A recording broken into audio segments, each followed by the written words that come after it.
Welcome.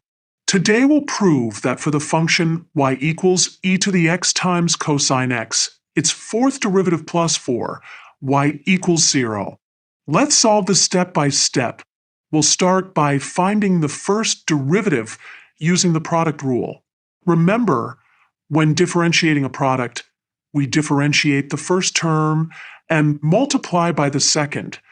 Then add it to the first term times the derivative of the second term. For our function, the first derivative gives us e to the x times negative sine x plus e to the x times cosine x.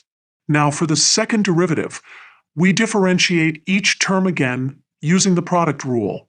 This gives us negative e to the x sine x minus e to the x cosine x plus e to the x cosine x minus e to the x sine x. When we combine like terms, this simplifies to negative 2e to the x sine x. For the third derivative, we differentiate negative 2e to the x sine x. This gives us negative 2 times the derivative of e to the x sine x, which equals negative 2e to the x sine x minus 2e to the x cosine x. Finally, for the fourth derivative, we differentiate each term one more time. After distributing the negative 2 and combining like terms, we get negative 4e to the x cosine x. Now here's the key insight.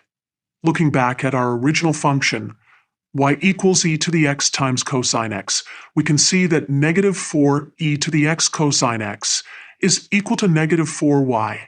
Therefore, the fourth derivative equals negative 4y, and when we add 4y to both sides, we get our desired result. The fourth derivative plus 4, y equals 0. And that completes our proof.